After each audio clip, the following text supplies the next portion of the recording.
Michelangelo's art was revolutionary because he embedded multiple layers of meaning into each of his works, often by exaggerating qualities such as proportions, balance, and symmetry, such as distorting the proportions of the Virgin in the Pietà, or the proportions of David's head and hands, and making his paintings ambiguous and moving away from balance. This act of exaggerating qualities to give new meanings to art is called mannerism. So while Leonardo da Vinci, Raphael, and other Renaissance artists sought balance, symmetry, and clarity in their works, Michelangelo sought tension and instability. But Michelangelo also applies this sensibility to architecture, this interest in playing with scale, playing with the roughness of materials, and disrupting the order syntax of elements. Lorenzo de' Medici, the most powerful man in Florence, wanted to keep the great traditions of the Renaissance alive. So he asked the masters of the sculpture studios in Florence to send their best students to live in the house with the Medici and to be present in discussions of the Platonic Academy of Florence, a gathering of scholars aiming to blend ancient philosophy with Renaissance ideals.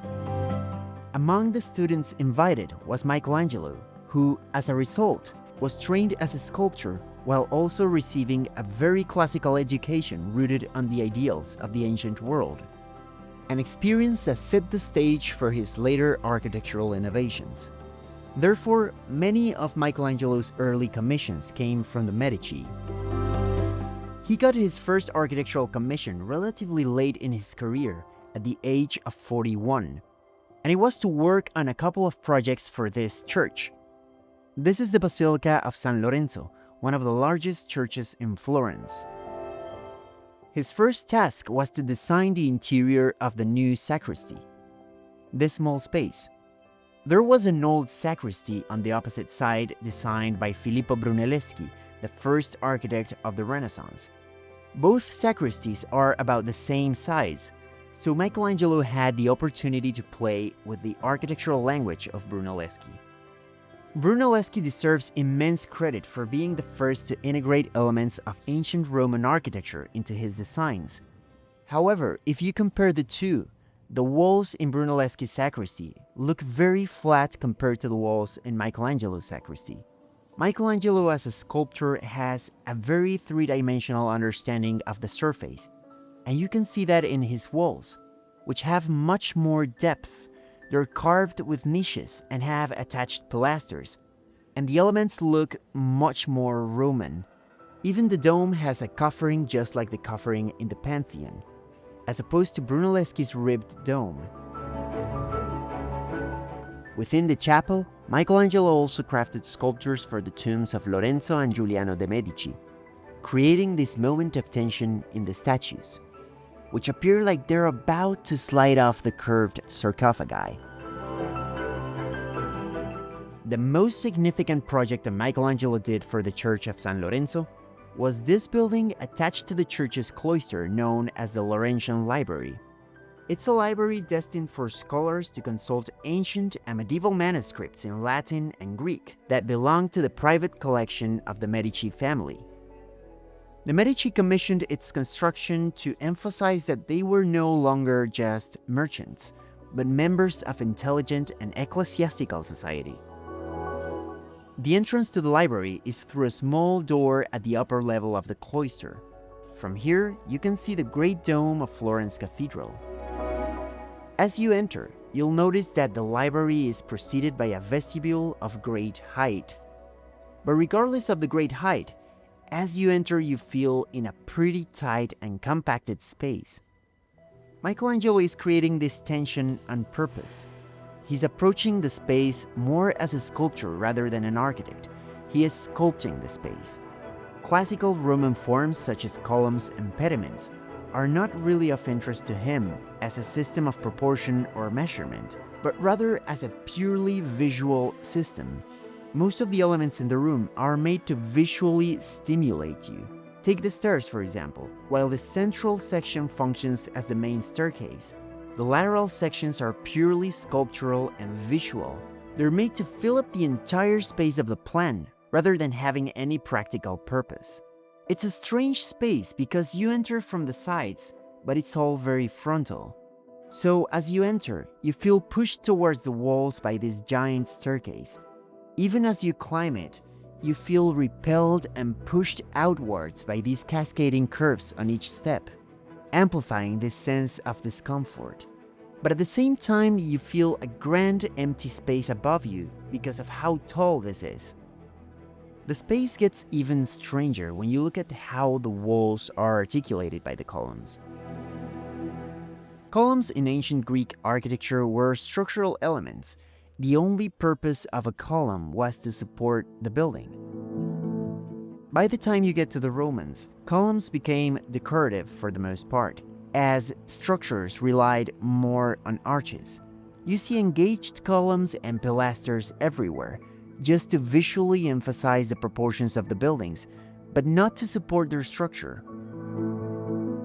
What Michelangelo does here is that he starts to play with the walls and the columns, making the structure ambiguous, whether the wall is doing the job or the column is doing the job. So he carves niches in the walls and sticks the columns in there.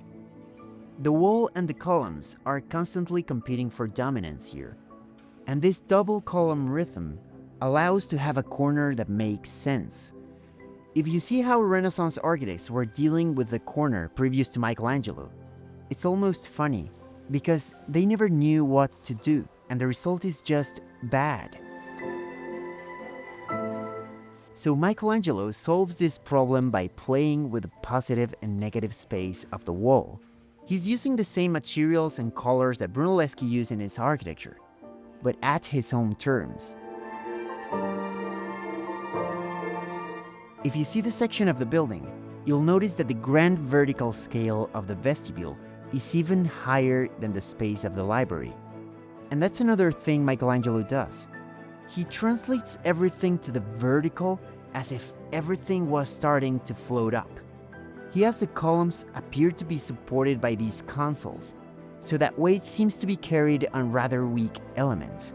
He introduces these support elements called estepites, which are thinner on the bottom and thicker on the top. The pediments are detaching from the niches, the sides of the frames of these niches are flying up. And at the same time, in plan, these stairs are just pushing you outward.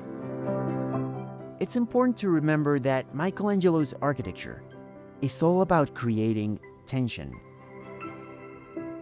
That same tension of incompletion that you saw on David's expression and veins, on his sculptures of day and night almost sliding to the sides of the curved sarcophagus, or in the creation of Adam in the Sistine Chapel. It's all about the anticipation, what's about to happen. And so, as you climb up the stairs and leave the vestibule behind, you'll notice again the tension between the verticality of the vestibule and the horizontality of the library itself. The sculptural drama of Michelangelo's vestibule is only a prelude to the principal space, the reading room for Greek and Latin texts. Here he abandoned his preferred tension and dynamics in favor of a balanced order suited to the space's function. By contrast, the library's reading room is serene, quiet, and restful, entirely appropriate for research and study. It's a long room lit by evenly spaced windows set between pilasters in the side walls. This way, the reading desks, arranged perpendicular to the side walls, are well illuminated by natural light. In 1534, Michelangelo left plans and instructions for other architects to complete the new sacristy and the Laurentian Library, and he left Florence for Rome, where he remained until his death in 1564. One of his great architectural commissions there came from the local government authority, which decided to re-establish the grandeur of Rome by developing the Campidoglio, the ancient seat of government on the Capitoline Hill. Occupied since the 12th century by a communal palace, would have a great impact on the city of Rome at an urban level. He took the bronze statue of Marcus Aurelius and he placed it right at the center to be the focal point of the square, through which a geometric pattern on the pavement creates a unity between the statue and the surrounding buildings. If we see the plan of the piazza, we can see how Michelangelo creates the tension here, not towards the vertical, but this time towards the Roman Forum, which is behind the piazza.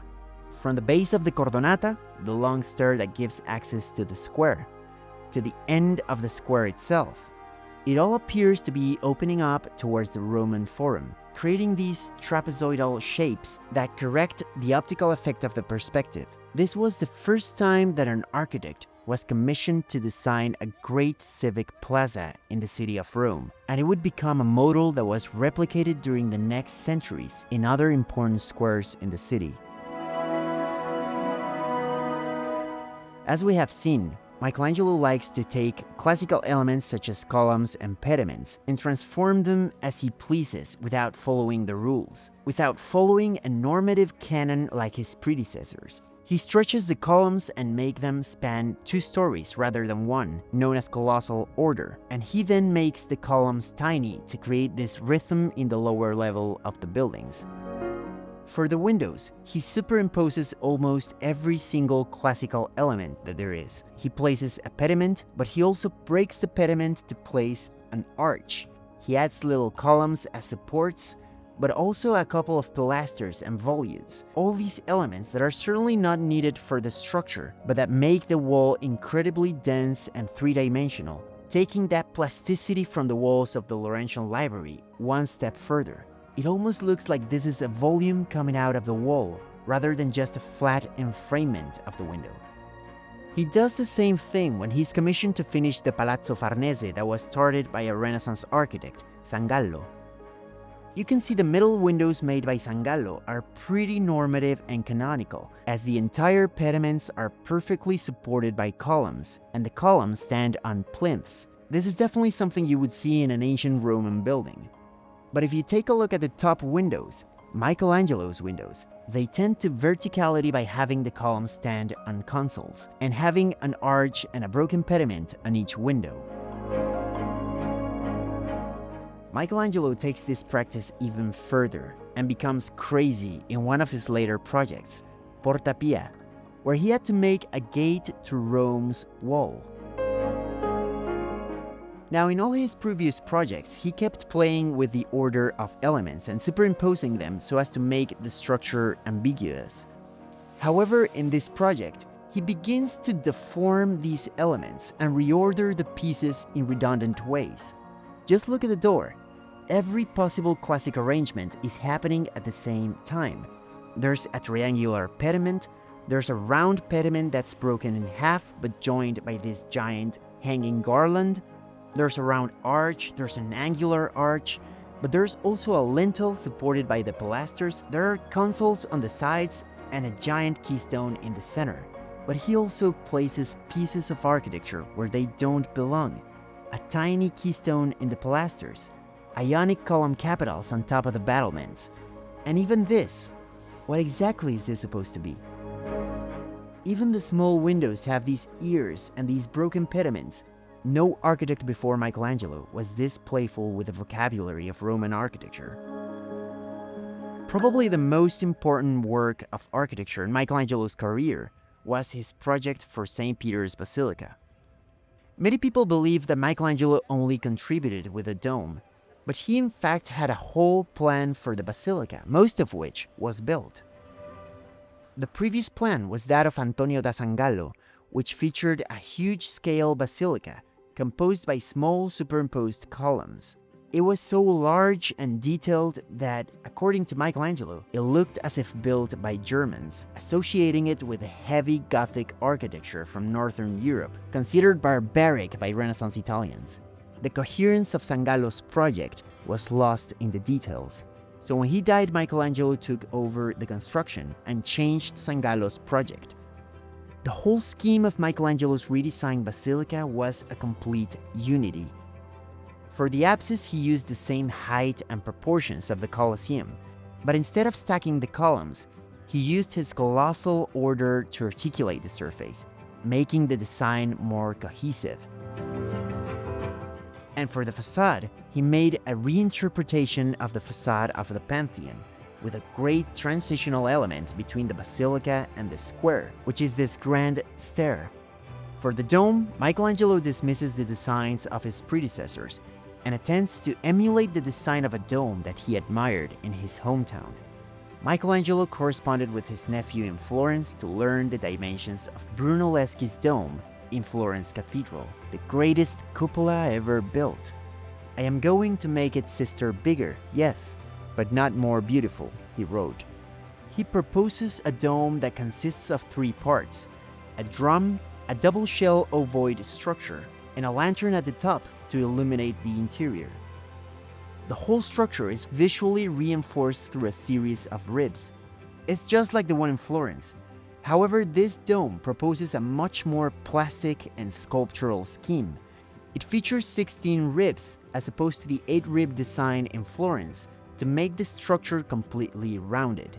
You can compare the flatness of the surface in Brunelleschi's dome with the plasticity of the colonnaded surface in Michelangelo's.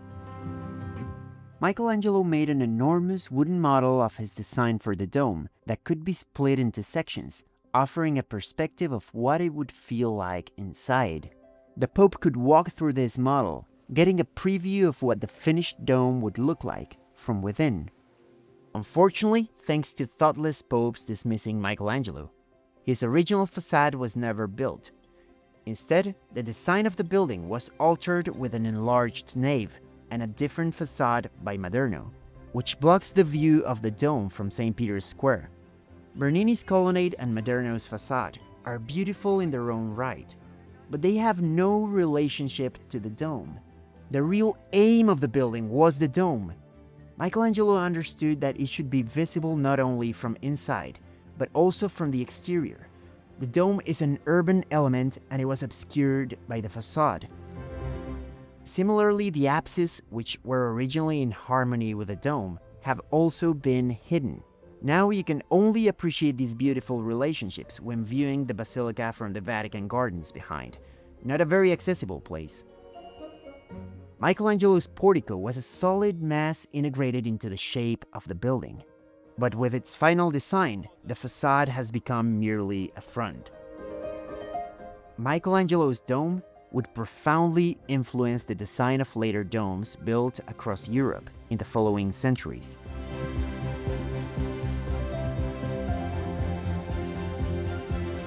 While in Rome, Michelangelo also undertook a highly unconventional project. He transformed the Tepidarium, a room within the ancient Roman baths of Diocletian, into the Basilica of Santa Maria degli Angeli e dei Martiri. In a striking departure from traditional church design, he established the main axis based on the width of the hall rather than its length, as if the side chapels were stretching the width of the space. Michelangelo ingeniously utilized the existing ancient structure, reconstructing the vast Roman vault to create an expansive interior. The surrounding spaces that once formed part of the Roman baths were reimagined as chapels, seamlessly integrating the old with the new and enhancing the spiritual atmosphere of the basilica.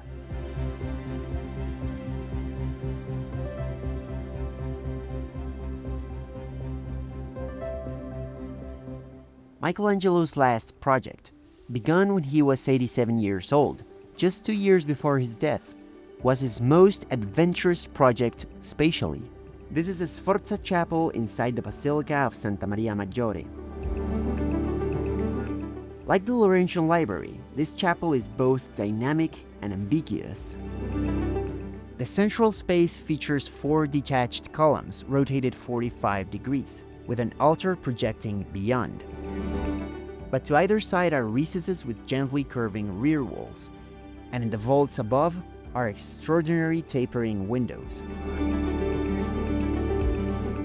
Observe the tension between the vault and the columns. The vault seems to be pulled down by the columns rather than resting upon them. There was no more revolutionary Renaissance building than this one, and it's almost prophetic of the Baroque architecture that would develop throughout Europe over the next 150 years. Through his work, Michelangelo transcended the rules of the Renaissance, the rules of classical architecture, to create something new, something that would define the direction of architecture and art for centuries. Michelangelo was an architect who changed the course of history, but if you really want to understand his sculpture and his painting, then I recommend you watching my video explaining Michelangelo's art. Please like this video, subscribe to my channel, and I'll see you very soon in the next episode. Goodbye.